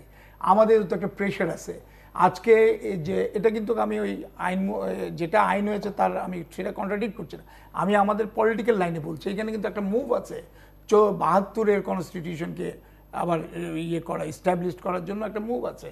সেখানে অনেক আইনমন্ত্রী আবার এই প্রসঙ্গে বলেছেনও যে অনেক বিষয় আছে সময়ের প্রেক্ষিতে এগুলি পরিবর্তিত হয়, অনেক কিছু উনি এটাকে জাস্টিফাই করেছেন যে অনেক পরিবর্তনকে। তো এই বিষয়টা সুপ্রিম আপনার এই যে আমাদের ষোড়শ সংশোধনীর বিষয়টাও এটা কিন্তু 72-র কনস্টিটিউশনে যা ছিল সেটাকেই কিন্তু ইনকর্পোরেট করা হয়েছিল, এটা করা হয়েছিল। সুতরাং এর পক্ষেও একটা মুভ রাজনৈতিকভাবে যারা রাজনীতির একটা মুভ আছে। সুতরাং আমার মনে হয় যে 72-র কনস্টিটিউশন রক্তের আক্ষরে আমরা লিখেছি স্বাধীনতার পর, সুতরাং সেই কনস্টিটিউশনকে বুকে ধরেই তো আমাদের দেশকে সেটা তো সুবিধা অনুযায়ী করলে হবে না, নিজের সুবিধায় যেটা সেখানে আমি 72-তে ফেরত যাবো আর নিজে যেটা করতে পারবো না সেটাতে যাব না। আপনি কথা ঠিকই বলেছেন যে আজকে ক্ষমতাসীন আওয়ামী লীগ একটা বিরাট দল, উনি যেটা বললেন যে দুর্নীতির কথা, এই দুর্নীতি আজকে বেধির মতো ছড়িয়ে গেছে। এই দুর্নীতির সূচনা হয়েছে সামরিক বাহিনী যখন ক্ষমতায় আসলো। আজকে উনি বলছে রাজনৈতিক দল রাজনীতিবিদরা যখন রাজনীতিকে পেশা হিসাবে, আমি পেশা বলবো না, জীবিকা হিসাবে যারা গ্রহণ করে, তাইলে কিন্তু আপনার রাজনীতিবিদের হাতে না থাকে, এবং সেই কাজটা কিন্তু নাই। 75-এর পরে ঘোষণা দিয়ে জিয়াউর রহমান সেই কাজটা আমাদের রাজনীতিবিদ হাত থেকে কালো টাকার মালিকদের হাতে নিয়ে গেছে। উনি বলছে I will make politics difficult for the politicians and he has made it, এবং উনি করেছেন।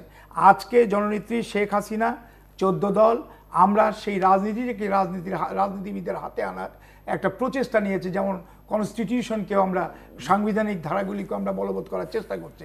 আমি শুধু উদাহরণ দিব, আপনি দেখেন এই যে ভেরি রিসেন্টলি আপনি অনেকে মনে করেছিল যে নারায়ণগঞ্জে ইয়েকে মেয়র হিসাবে আইভিকে দেওয়া হবে না, কিন্তু দেখেন নেত্রী পলিটিশিয়ান হিসাবে আইভিকেই নমিনেশন দিয়েছে। অর্থাৎ এবং আপনি যদি খেয়াল করেন আওয়ামী লীগের বর্তমান যে নেতৃত্ব, জননেত্রী শেখ হাসিনা তার দলের মধ্যে আজকে কিন্তু পলিটিশিয়ানদের আবার রিহ্যাবিলিট করার চেষ্টা করছে।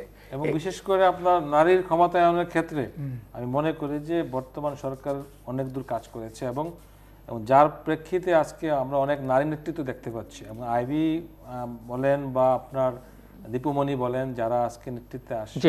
আমি একটু অন্য প্রসঙ্গে যাই। এখানে প্রফেসর মামুন আহমেদ আছে, ঢাকা বিশ্ববিদ্যালয়, এখানে দুর্নীতি নিয়ে অনেক কথা হচ্ছে, নৈতিকতা নিয়ে অনেক কথা হচ্ছে, জাজমেন্টের মধ্যে প্রসঙ্গ আছে। দেশের সর্বোচ্চ বিদ্যাপীঠ ঢাকা বিশ্ববিদ্যালয়, এক সময়কার প্রাচ্যের অক্সফোর্ড হিসেবে খ্যাত। আজকে তো এশিয়ার র্যাঙ্কিংও ঢাকা বিশ্ববিদ্যালয়ের অবস্থান অনেক নিচে, এবং এই বিশ্ববিদ্যালয়ের ছাত্ররা এক সময় সারা দেশের ছাত্রদের নিয়ে বা এই শহরের বিভিন্ন কলেজ ছাত্রদের নিয়ে, স্কুলের ছাত্রদের নিয়ে স্বাধীনতার স্বপ্ন দেখিয়েছে, আন্দোলন করেছে, স্বাধীনোত্তর বাংলাদেশে নানা গণতন্ত্রের সংগ্রামের নেতৃত্ব দিয়েছে। সেই শিক্ষকদেরও সেই ভূমিকা এখন দেখা যায় না, ছাত্রদেরও সেই ভূমিকা এখন দেখা যায় না। বরং যেটি দেখা যায়, এই যে সাম্প্রতিককালে ঢাকা বিশ্ববিদ্যালয়ে ডাকসুর ইলেকশন হয় না দীর্ঘকাল ধরে, ঢাকা বিশ্ববিদ্যালয়ের সিনেট নির্বাচন নিয়ে একই দলের শিক্ষকরা আদালতে শরণাপন্ন হয়েছেন, এবং একজন উপাচার্য তিনি পরপর তিন টার্ম তার হচ্ছে, এর আগে অবশ্য সিনেট নির্বাচন ছাড়া একবার হয়েছেন। নানা প্রশ্ন আছে, এবং পত্রপত্রিকা এখানে প্রায় প্রতিদিনই খবর বেরোচ্ছে যে শিক্ষক নিয়োগ হচ্ছে। শিক্ষক হবার মিনিমাম যোগ্যতা নেই এমন লোকও শিক্ষক হয়েছে গত কয়েক বছরে। এই দেশের সর্বোচ্চ বিদ্যাপীঠের যদি এই অবস্থা হয় তাহলে ডক্টর সাদাত হোসেন এই প্রশ্নের উত্তর দিবেন। তাহলে কি আর বুঝতে বাকি থাকে যে দেশের অবস্থা কোথায় গিয়ে ঠেকেছে? প্রফেসর মামুন আহমেদ। ধন্যবাদ। আসলে আপনি যে বিষয়টির অবতারণা করেছেন সে সম্পর্কে নিশ্চয়ই আমি বলবো। আমি ঢাকা ইউনিভার্সিটিতে পড়াই, সুতরাং এই বিষয় সম্পর্কে নিশ্চয়ই আমাকে বলতে হবে, বলবো আপনার সঙ্গে। তার আগে এর আগে বিচ্ছিন্নভাবে বিক্ষিপ্তভাবে যে বিষয়গুলো আলোচনা হচ্ছিল, আমি আসলে প্রাসঙ্গিক নয় বলে তার অনেক কিছু আসলে আমি মিস করছিলাম। আমি ভাবছিলাম আমি কথা বলবো না, তারপর দু একটা বিষয়ে কথা না বলেই পারছি না। কারণ হচ্ছে আমি লক্ষ্য করলাম ওনাদের দুজনের আক্রমণের একটা প্রধান লক্ষ্যই হচ্ছে বোধহয় বিএনপিকে নিয়ে আলোচনা হচ্ছে এখানে। আসলে আলোচনাটা কিন্তু আসলে এখানে বিএনপিকে নিয়ে হচ্ছে না, সুতরাং আমার মনে হয় এদিকে একটু লক্ষ্য রাখাটা প্রয়োজন। শুধু আপনার আমি একটা দুইটা বিষয় না, এটা কিন্তু আপনার সাথে আমরা কিন্তু বিএনপি নিয়ে কথা বলি না। আপনি কিন্তু প্রথমত আমরা যেটা বলেছি যে দুর্নীতি উনি বলুক, লেট হিম টক। আচ্ছা, একটা হচ্ছে যে আপনি শুধু একটা কথা বলেছেন, I will make politics difficult for the politicians. শহীদ রাষ্ট্রপতি জিয়াউর রহমানের এই বক্তব্যটাকে আপনি যেভাবে উপস্থাপন করেছেন, বিকৃতভাবে উপস্থাপন করেছেন। আমি সরি এই কথাটাও বলার জন্য। কারণ হচ্ছে কি, আমি বলি আপনাকে, কারণ হচ্ছে তখন রাজনৈতিক পরিস্থিতি যা ছিল, রাজনীতিবিদরা যেভাবে রাজনীতি করতেন সেটা হচ্ছে অনেকটা ড্রয়িং রুম কেন্দ্রিক রাজনীতি। শহীদ রাষ্ট্রপতি জিয়াউর রহমান পছন্দ করতেন মাঠের রাজনীতিকে মাঠে নিয়ে যেতে চেয়েছিলেন। তিনি যদি পরিশ্রমের কথা বলেছেন, রাজনীতিবিদদের পরিশ্রমের কথা বলেছেন, মাঠে গিয়ে রাজনীতি করা, পরিশ্রম করে রাজনীতি করার যে পদ্ধতি, সেই পদ্ধতি চালুর কথা প্রেক্ষিতে তিনি বলেছেন, I will make politics difficult for the politicians. Not শুধুমাত্র ড্রয়িং রুমে থেকে পলিটিক্স নয়, পলিটিক্সের বাইরে গিয়ে মাঠে গিয়ে রাজনীতি করার প্রেক্ষিতটা সেইভাবে কথাটা এসছে। সেটাকে যদি ভিন্নভাবে পর্যালোচনা করা হয় তাহলে সেটা কিন্তু ভুল করা হবে। এটা হচ্ছে যে দুর্নীতি, নারী, এই সম্পর্কে এখন আমি বলছি না সে বিষয়ে। নারীদের ক্ষমতায়নের ক্ষেত্রে কতটুকু উন্নয়ন হয়েছে, সাম্প্রতিক সময়ে বিভিন্ন ধর্ষণের কথা, নারী নির্যাতনের কথা প্রতিদিন পত্রপত্রিকা যেভাবে আসছে, সেটা দেখার পর সাথে সাথে আমরা বুঝতে পারি এটা নতুন করে বলবার আর অপেক্ষা রাখে না। আর দুর্নীতি প্রত্যেক সরকারের আমলে কিন্তু দুর্নীতি হয়নি এ কথা বলা যাবে না, নিশ্চয়ই হয়। তবে দুর্নীতির একটা বৈশিষ্ট্য থাকে, প্রত্যেক সরকারের নিজস্ব দুর্নীতির বৈশিষ্ট্য থাকে। এই সরকারের দুর্নীতির বৈশিষ্ট্য হচ্ছে রাজনীতি কেন্দ্রিক, রাজনৈতিক দুর্বৃত্তায়নের সাথে দুর্নীতি সম্পর্কিত হয়েছে। এটাই হচ্ছে সবচেয়ে বড় সমস্যা। এবার আপনি যে প্রশ্ন সেটা হচ্ছে ঢাকা বিশ্ববিদ্যালয়। আমি আপনার সাথে খুব বেশি দ্বিমত করব না এই কারণে যে দেখুন, ঢাকা বিশ্ববিদ্যালয় এদেশের সবচেয়ে বড় সর্বোচ্চ বিদ্যাপীঠ নিয়ে এদেশের গর্বের জায়গা। এদেশের যা কিছু ভালো, আমরা বলি যে যা কিছুই ভালো, তার সব কিছুর সাথে জড়িত আছে ঢাকা বিশ্ববিদ্যালয়। ছিল ছিল যাই বলেন, এখন তো ঢাকা বিশ্ববিদ্যালয়ের ছাত্ররা উল্টো পথে বাস চালায়। মানে বিক্ষিপ্ত একটা ঘটনা দিয়ে সব একটি ঘটনা না, এটি ঢাকা শহরের নৈমিত্তিক চিত্র। এই হচ্ছে পরিস্থিতি। সুতরাং ঢাকা বিশ্ববিদ্যালয়ের সামান্যতম ব্যত্যয় বিচ্যুতি যদি হয়, তাহলে সেটাও কিন্তু সাধারণ মানুষের যে প্রত্যাশাকে আঘাত করে। মানুষ যা কিছু চায় তাদের সেন্টিমেন্টে বড় ধরনের আঘাত করে। এটি ঢাকা বিশ্ববিদ্যালয়ের একজন অধ্যাপক হিসেবে আমরা বুঝি, এবং আমি এটুকু আপনাকে নিশ্চয়তা দিচ্ছি, ঢাকা বিশ্ববিদ্যালয়ের অধিকাংশ শিক্ষক এই বিষয়টা অত্যন্ত সচেতন। আপনি যে প্রসঙ্গটার অবতারণা করেছেন, প্রসঙ্গটা হচ্ছে এরকম যে আমাদের সাম্প্রতিক সময়ে আমাদের সিনেট নির্বাচনকে কেন্দ্র করে এবং উপাচার্য প্যানেল নির্বাচন, সিনেট নির্বাচন এবং তার পরবর্তীতে সিনেটের যে উপাচার্য প্যানেল নির্বাচন, এটাকে কেন্দ্র করে বিভিন্ন ঘটনা ঘটেছে এবং তার প্রেক্ষিতে ঢাকা বিশ্ববিদ্যালয় আসলে হেডলাইন হিট করেছে। এটা আমরা লক্ষ্য করেছি বিভিন্ন জায়গায়। এটা না হলে সবচেয়ে ভালো হতো। ছাত্র শিক্ষকদের মধ্যে সম্পর্ক হচ্ছে জ্ঞানের আদান প্রদান। হ্যাঁ, এটি কখনো এরকম নয় যে ছাত্র শিক্ষকদের মধ্যে হাতাহাতির মতো ঘটনা হবে, এটি কোনোভাবে প্রত্যাশিত নয়। ঢাকা বিশ্ববিদ্যালয় পরিবারকে এটা অত্যন্ত লজ্জাস্কর একটা পরিস্থিতিতে ফেলেছে, এইভাবে এটা নিশ্চিতভাবে ফেলেছে। এখন আসলে হয়েছে কি, আমাদের সিনেটের নির্বাচন যেভাবে হয়েছে, যদি পূর্ণাঙ্গ প্যানেলের নির্বাচনটা হতো, সিনেট নির্বাচন 105 জন সিনেট সদস্য থাকেন, 105 জন সিনেট সদস্য যদি উপস্থিত থাকতেন, তার মানে হচ্ছে ভ্যাকেট যদি কোনোটাই না থাকতো, তাহলে সবচেয়ে ভালো হতো। কিন্তু বিভিন্ন কারণেই যেটা হয়েছে যে রেজিস্টার্ড গ্র্যাজুয়েট প্রতিনিধি নির্বাচন হয়নি বলে আমাদের যে 25 জন রেজিস্টার্ড গ্র্যাজুয়েট প্রতিনিধি থাকবার কথা তারা নাই, ডাকসুর সদস্য 5 জন থাকবার কথা তারা নাই, আরও অনেক বডি যেমন আপনার গবেষণা প্রতিষ্ঠান আছে তাদের প্রতিনিধি থাকবার কথা সেগুলো নেই। না থাকার ফলে যেটা হয়েছে আমাদের সিনেট রয়ে গেল একটা অপূর্ণাঙ্গ সিনেট। অপূর্ণাঙ্গ সিনেটে ভাইস চ্যান্সেলর প্যানেলটা নির্বাচন না হওয়াটাই ছিল সবচেয়ে বেশি স্বাভাবিক, নৈতিকতার মানদণ্ডে সেটাই হতে পারত গ্রহণযোগ্য। কিন্তু তারপরও আমরা লক্ষ্য করলাম তাহলে উপাচার্য কিভাবে নিয়োগ হতো? আমি যেটা বলেছি যে পূর্ণাঙ্গ না হয়ে যদি পূর্ণাঙ্গ হতো, পূর্ণাঙ্গ সিনেটে যদি উপাচার্য প্যানেল নির্বাচনটা হতে পারত তাহলে নৈতিকতার মানদণ্ডে সেটা হতে পারত সবচেয়ে গ্রহণযোগ্য। কিন্তু বিভিন্ন কারণে সেটা হয়নি। তার মধ্যে একটা হচ্ছে যে বিভিন্ন কারণ, আমি এটা ডিটেইলিং আমার মনে হয় ডিটেইল করবার সময় আমার হাতে নেই, আমি ডিটেইলি সেটা বলতেও চাই নাই। তবে আমি এটুকু বলতে পারি যে ঢাকা বিশ্ববিদ্যালয় এবং ঢাকা বিশ্ববিদ্যালয় পরিবার ঢাকা বিশ্ববিদ্যালয়ের যে কোনো সামান্যতম বিচ্যুতি সম্পর্কে অত্যন্ত সচেতন এবং তারা বিশ্ববিদ্যালয়ের যে কোনো বিষয়ে বিশ্ববিদ্যালয় পরিবার মনে করে যে এই ধরনের বিচ্যুতি না হওয়ার ক্ষেত্রে তারা সবসময় কাজ করতে পছন্দ করে। এটুকু। বাট অনেক বড় বড় বিচ্যুতি আমরা প্রতিনিয়ত দেখছি। আমি শিক্ষক নিয়োগের ক্ষেত্রেও বললাম কত শত শিক্ষক নিয়োগ হয়েছে এবং কার কি যোগ্যতা সেগুলো নিয়ে শোয়েব চৌধুরী আপনি বলতে চাইছিলেন এবং আপনার পালা। কিন্তু আমি আরেকটি প্রশ্ন, আপনি যেহেতু সংবাদ মাধ্যমের সঙ্গে যুক্ত, ইংরেজি দৈনিক এশিয়ান এজের সঙ্গে যুক্ত আছেন, একটি বাংলা দৈনিক দেশকালের সঙ্গে যুক্ত আছেন, সম্প্রতি এই যে সাংবাদিকদের যে আন্দোলন, সামনেও তারা আন্দোলন করছেন নবম ওয়েজ বোর্ড নিয়ে, এবং এই প্রেক্ষিতে মালিকদের সঙ্গে একটি বৈঠকের পরে অর্থমন্ত্রী বলেছেন যে এত সংবাদপত্রকে ওয়েজ বোর্ড দেওয়া যাবে না এবং অনেক সংবাদপত্র মরে যাবে, অনেক টেলিভিশন চ্যানেল মরে যাবে, ব্যাংক বেশি বাংলাদেশে, এত ব্যাংকের দরকার নেই, ব্যাংক মরে যাবে। সো আপনার কি বক্তব্য এই জায়গাটাতে? এবং আমরা দেখছি যে সাংবাদিক মহলে এটি নিয়ে তীব্র ক্ষোভ প্রতিক্রিয়া রয়েছে। আসলে আমি শুরুতেই বলেছিলাম যে এই আগস্ট মাসে আপনার শোকের মাসটাকে বিব্রত করার জন্য সরকারের মধ্যে থেকে একটি অংশ এবং সেই স্বাধীনতা বিরোধী একটি চক্র তারা কাজ করছেন। সেই ধারাবাহিকতায় আমার মনে হয় যে আমাদের অর্থমন্ত্রীর বক্তব্য সাংবাদিক সমাজ বিক্ষুব্ধ হয়েছেন এবং ওনার বক্তব্যে যেটি ফুটে এসেছে আমার মনে হয় যে আপনি নিজেও সংবাদ মিডিয়ার সাথে জড়িত আছেন, আপনিও মানসিকভাবে ক্ষুব্ধ আছেন।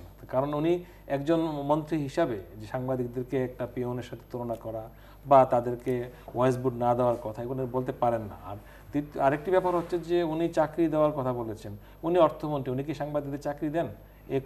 এটিও কিন্তু অযৌক্তিক উনি বলেছেন। আমার কাছে মনে হয় যে সাংবাদিকদের যে দাবি, যেটি নবম ওয়েজ বোর্ডের ন্যায্য দাবি, এবং আমি বিচারকদের চাকরি দেন সেটিও বলেছেন, এবং আমার মনে হয় বিচারকদের চাকরি উনি দেন যে কথাটি বলেছেন বিচার বিভাগে, তার উনি বলেন, এবং উনি যেহেতু বলেছেন বিচার বিভাগে এই ব্যাপারে আমরা দেখেছি আমাদের পত্রপত্রিকা যখন কোনো বিচার বিভাগের কথা লেখা হয় তখন আমাদেরকে কন্টেম করা হয়। তার উনি এত জঘন্য কথা বলেছেন, ওনাকে বিচার বিভাগ কেন কন্টেম করছেন না, এটা বিচার বিভাগের ব্যাপার। তো আমি আরেকটি ইস্যু যেটি বলতে চাই সেটি হচ্ছে যে উনি যে আপনার জিয়া রহমানের প্রসঙ্গটি যে সাফাই বললেন, আমি এই জায়গায় তোমার সাথে একমত হতে পারছি না। কারণ বাংলাদেশের ইতিহাস যদি আমরা পর্যালোচনা করি, জিয়া রহমানই একমাত্র ব্যক্তি যিনি রাজনীতিকে অপরাজনীতিতে পরিণত করেছেন। আজকে ছাত্র রাজনীতিতে সন্ত্রাস বলেন, হিজবুল বাহার নামে যে ওনার যে জাহাজ নিয়ে মগজ ধুলাই প্রক্রিয়া, তারপর আপনি যদি লক্ষ্য করে থাকেন যে উনি আপনার কিভাবে রাজনীতিতে আসলেন, উনি কিন্তু সামরিক পোশাক গায়ে দিয়ে রাজনীতি চালু করলেন। উনি কিন্তু আমাদের মতো বাংলাদেশের যে অধিকাংশ মানুষের মতো একটা নাগরিকের দায়িত্ব নিয়ে উনি কিন্তু আসেননি। উনি একজন মুক্তিযোদ্ধা, উনি মুক্তিযুদ্ধে একজন সেক্টর কমান্ডার ছিলেন। উনি কিভাবে জামাতে ইসলামের মতো একটা স্বাধীনতা বিরোধী চক্রের সাথে একসাথে উনি রাজনীতি করার সুযোগ দিলেন, এগুলো অনেক কোশ্চেন আছে। আমার মনে হয় আমরা এগুলো কথা বলতে চাই না। আর আরেকটি ইস্যু যেটি আছে সেটি হচ্ছে যে নারী নির্যাতনের যে প্রসঙ্গটি, এটি কিন্তু আমাদের এখানে ব্যাপক হয়ে গেছে। আমরা বগুড়াতে তুফান নামে একজনের কর্মকাণ্ড দেখেছি, সারা দেশেই চলছে। আইন শৃঙ্খলার এটি একটি ব্যর্থতা। আমি মনে করি যে সুশাসনের ঘাটতি থাকলে এই ধরনের আইন শৃঙ্খলার ব্যর্থতা থাকবেই। তবে একটি জিনিস আমি মনে করি যে দুটি দলেরকে কম্পেয়ার করলে আমার কাছে মনে হয় যে বিএনপির তুলনায় বর্তমান সরকারের ডেভেলপমেন্টে কিছু সাকসেস আছে, এটা আমাদেরকে মানতেই হবে। আমাদের বিদ্যুতের সমস্যা নেই এবং দুর্নীতির র্যাঙ্কিংয়েও আমরা লেটেস্ট যে র্যাঙ্কিং, সেই র্যাঙ্কিংয়ে কিন্তু আমরা এখন 15তম আছি। Maximum 2 minute. আমি একটা ব্যাপারে যে উনি মামুন সাহেব বলছে যে আমি বিকৃত করেছি, আমি অবশ্যই বিকৃত করি নাই। উনি ইদানিংকালে ওনারা ইন্টারপ্রিটেশনটা চেঞ্জ করেছে। আমি বলি জিয়াউর রহমান সাহেব পলিটিক্সকে পলিটিশিয়ানের হাত থেকে নেওয়ার জন্য যেমন কালো টাকার লোকদের আমদানি করেছেন রাজনীতিতে, এক, দ্বিতীয় হলো পার রাজাকার আপনার আলিম চৌধুরী, রাজাকার মান্নান খুনি, আমাদের আলিম চৌধুরী, প্রফেসর আলিম চৌধুরীকে যা হত্যা করেছে, এই ধরনের রাজাকার মান্নান, আলিম চৌধুরীর মতো লোকরা, শাহ আজিজের মতো লোকরা প্রাইম মিনিস্টার বানিয়ে বাংলাদেশের মূল রাজনীতিকে পলিউটেড করেছে জিয়াউর রহমান। সুতরাং আমি বিকৃত করিনি, উনি ইন্টারপ্রিটেশনের চেঞ্জ এখন ইদানিংকালে আমি দেখেছি ওই ইন্টারপ্রিটেশনটা এখন নতুন করে ওনারা দিচ্ছেন। উনি জিয়াউর রহমান সাহেব এই বিষয়ে বাংলাদেশের রাজনীতি, আমি ভাই ওনার সাথে একমত, বাংলাদেশের রাজনীতিকে পলিউটেড করার জন্য উনি সবচেয়ে দায়ী। আমি আসছি ডক্টর সাদাত হোসেন, খুব সংক্ষেপে 30 সেকেন্ডস। আমি সবশেষে বলতে যেটি চাই সেটি হচ্ছে যে আসলে আমাদের একটি রাজনৈতিক শ্রদ্ধাবোধের প্রয়োজন। আমরা যা লক্ষ্য করেছি যে আমরা সরকারের ভালো কাজগুলোকে আমরা স্বীকৃতি দেই না এবং আমরা সরকারের যে ব্যর্থতাগুলোকে আমরা বেশি ফোকাস করি। আমার মনে হয় যে প্রত্যেকটা সরকারেরই সার্থকতা ব্যর্থতা থাকবে। আমার মনে হয় যদি সেই দৃষ্টিভঙ্গিতে যদি রাজনীতিবিদরা কাজ করেন তাহলে অন্তত পক্ষে দেশে শান্তি শৃঙ্খলা বজায় থাকবে। এবং আরেকটি কথা পরিশেষে বলতে চাই, আজকে যারা প্রধান বিচারপতিকে নিয়ে কথাবার্তা বলছেন তাদেরকে মনে রাখতে হবে যে ওনার হাত দিয়েই কিন্তু বাংলাদেশে যুদ্ধাপরাধীদের বিচার হয়েছে এবং এই জন্য ওনার নামটি সোনার অক্ষরে লেখা থাকে। প্রফেসর মামুন আহমেদ। জি, আসলে আমরা আলোচনাটা প্রথম যেভাবে শুরু করেছিলাম সেটা হচ্ছে যে ষোড়শ সংশোধনীর যে জাজমেন্ট সম্পর্কে নিয়ে আলোচনা। আমি মনে করি যে এই বিষয়ে মাঠের রাজনীতি করবার কোনো সুযোগ নেই। এটা আইনগতভাবে এটা মোকাবেলা করা প্রয়োজন। আইনগতভাবে মোকাবেলা করার সুযোগ যেখানে আছে সেখানে আইনের সেই সুযোগটা গ্রহণ করা প্রয়োজন। সেখানে মাঠের রাজনীতি করার প্রয়োজন আছে বলে আমি মনে করি না। আর উনি তার রাজনৈতিক প্রতিপক্ষকে যেভাবে আক্রমণ করছেন, আমার মনে হয় আক্রমণাত্মক রাজনীতি সেটা মাঠে হয়তো মানায়, কিন্তু আমার মনে হয় আমাদের এইভাবে আলোচনায় আক্রমণাত্মক রাজনীতি বোধহয় সেভাবে মানায় না বলে আমি মনে করি। আমার মনে হয় এটা না করলে সবচেয়ে ভালো। আরেকটা হচ্ছে যে বাংলাদেশের রাজনীতি আসলে কে কলুষিত করেছে কে কলুষিত করেনি এটা ইতিহাস বিচার করবে। আমরা এই 72 থেকে 75 পর্যন্ত সেই রাজনীতি ইতিহাসটা যেমন জানি, 75-এর পরবর্তী রাজনীতি ইতিহাসটাও আমরা জানি। সুতরাং নতুন করে কাউকে অপরাজনীতির শিকার হতে আমি দেখতে চাই না। আমি মনে করি এই জায়গাটা আমাদের প্রত্যেকেরই সচেতন থাকবার প্রয়োজন আছে। তো আমি একটু অ্যাড করতে চাই, সেটি হচ্ছে যে উনি যে কথাগুলো বললেন আমি কিন্তু একটু আমার কাছে কেন জানি একটু খটকা লাগছে যে আপনি যদি লক্ষ্য করে থাকবেন যে বঙ্গবন্ধুকে মারার পরে যে কালো আইনটি পাশ করা হয়, জিয়া রহমান আমলে পাশ করা হয়েছে, তো সেই ক্ষেত্রে আপনি যদি বলেন যে একটা লোককে সপরিবারে মেরে ফেলবে তার বিচার হবে না, তাই আমি কোন ধরনের শাসক বা তাকে আমি একজন সার্থক রাজনীতিবিদ বলবো, আমি এর উত্তর খুঁজে পাই না। আপনারা কিছু বলবেন? না, অনেক বক্তব্য আছে যেগুলোর জবাব হয় না। ডক্টর সাদাত, আমি একটি ষোড়শ সংশোধনীর ব্যাপারে আপনি যেটা বলছেন এটা আপনি খুবই একটা যুক্তিসঙ্গত কথা বলেছেন। আমাদের আইনমন্ত্রী, আমরাও সেই কথাই বলেছি, আমাদের আইনমন্ত্রীও বলেছে যেটা আইনগতভাবে এটা হবে, এটা মাঠের রাজনীতি না। আমরা আশা করব যে আপনার দল এই বিষয়টা মনে রেখে আগামীতে একটা সুষ্ঠু ধারার রাজনীতি শুরু করার, ইতিমধ্যে আমরা জানেন যে আমাদের ইলেকশন কমিশনের ইলেকশন করে ইলেকশন কমিশন। সাদাত সাহেব, শুধু আপনি একটা রাজনৈতিক দলকে বলবেন না। না, আমি আমরা সবাই, আমার প্লিজ আমার কথা শুনুন। আপনি নিশ্চয়ই আজকে লক্ষ্য করেছেন একটা মানে এই আওয়ামী লীগের পক্ষ থেকে আইনজীবীদের যে সংগঠন, আইনজীবীদের সংগঠনের পক্ষ থেকে কর্মসূচি ঘোষণা করা হয়েছে, ঠিক আছে? আমার মনে হয় এগুলোর কোনো কিছুই প্রত্যাশিত না। যাই হোক, আমি আমার কথাটা শেষ করতে আলোচনা করবেন সেটাও নিশ্চয়ই না। আমাদের সবারই উচিত এই জুডিশিয়ারির সাথে এই বিষয়গুলি যেভাবে আইনমন্ত্রী বলেছে, আমরা উই আর নট কন্টেস্টেড। না, এগুলি যেমন বলেছে দুইটি কথাই উনি খুব মূল্যবান বলেছে যে আমরা সংসদের সাথে কন্টেস্ট করার জন্য জুডিশিয়ারির, এটা এমন বলেছেন। এইটাকে মনে রেখেই, এবং উনি বলেছেন শ্রদ্ধার সাথে রায়কে শ্রদ্ধা করে দ্বিমত পোষণ করেছেন এবং এটা আইনগতভাবে সমাধান করবে। এটা কিন্তু আপনি না, এটা আমাদের আইনমন্ত্রী বলে দিয়েছে। সুতরাং আমরা সেটা স্মরণ রাখি এবং ময়দানে, রাজনীতির ময়দানে আমরা যাতে আমরা দেখছি তো আশেপাশের দেশগুলিতে অন্যান্য জি, দেশে ধন্যবাদ। এই ধরনের কেউ যদি মনে করে যে দর্শক ঘোলা জলে অনুষ্ঠানের মৎস্য শিকার করবে এই ধরনের বিষয় সম্পর্কে আপনারা লিখতে পারেন ডাকে ইমেল SMS এর মাধ্যমে ইন্টারনেট আমাদের অফিসিয়াল ওয়েবসাইট অথবা সোশ্যাল মিডিয়াতে যেসব পেজ রয়েছে সেই সব পেজে আপনারা আপনাদের মতামত রাখতে পারেন। আর আপনাদের মতামতই আমাদের অনুষ্ঠান তৃতীয় মাত্রা আপনি দেখতে পাবেন প্রতি বৃহস্পতিবার এবং শুক্রবার বাংলাদেশ সময় রাত 2টায়, বুধবার এবং শুক্রবার বাংলাদেশ সময় দুপুর 1টায়।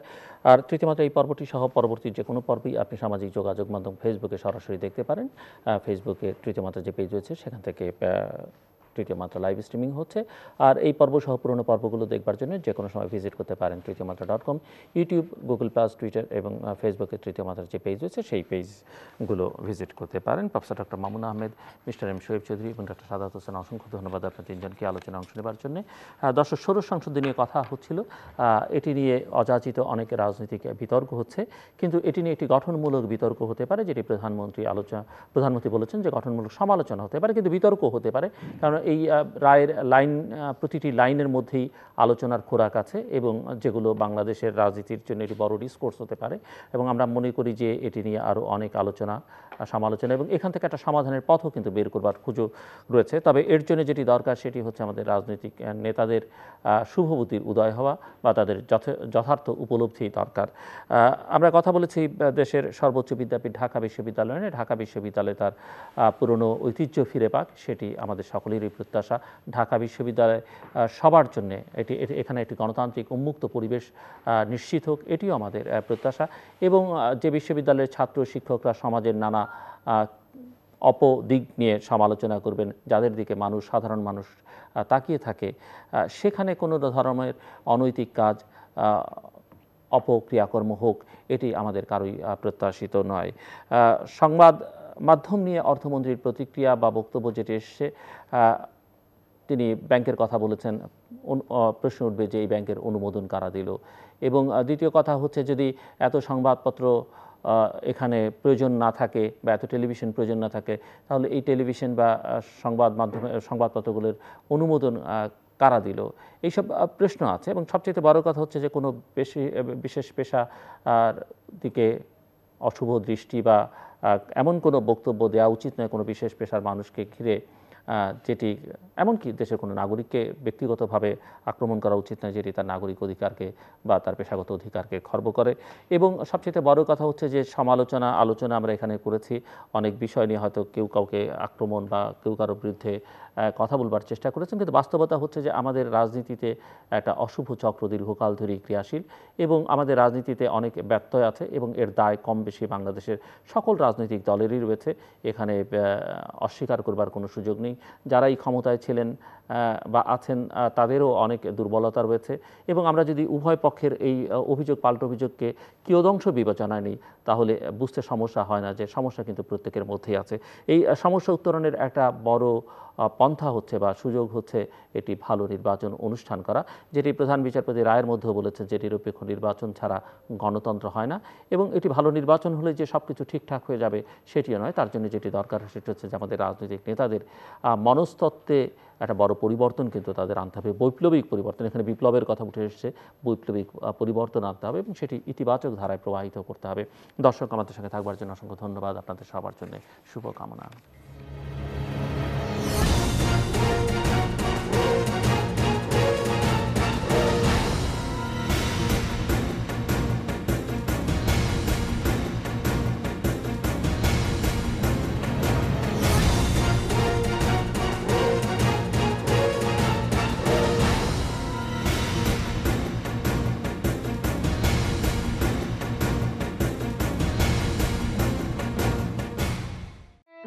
বিদেশে ছাত্রছাত্রী প্রেরণের জন্য বাংলাদেশের অন্যতম পুরাতন প্রতিষ্ঠান former approved partner of the British high commission, British council certified agent OSCL সুনামের সাথে UK, USA, Canada, Germany, Netherlands, Australia, Malaysia, South Korea এবং অন্যান্য দেশের সর্বোচ্চ সংখ্যক ছাত্রছাত্রী প্রেরণকারী প্রতিষ্ঠান।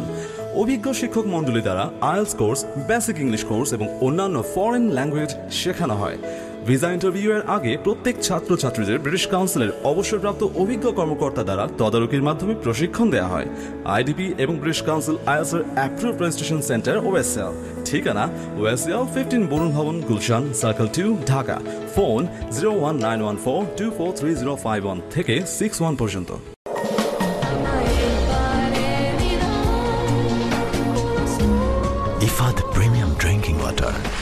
হোক বিশুদ্ধতায়। এতক্ষণ আপনারা দেখলেন জিল্লুর রহমানের উপস্থাপনায় পরিচালনায় তৃতীয় মাত্রা। পরিবেশিত হলো Nitol Tata, BSB Cambrian School and college, the Asian age, OSCL এবং ইফাত মাল্টি প্রোডাক্টস লিমিটেডের সৌজন্যে।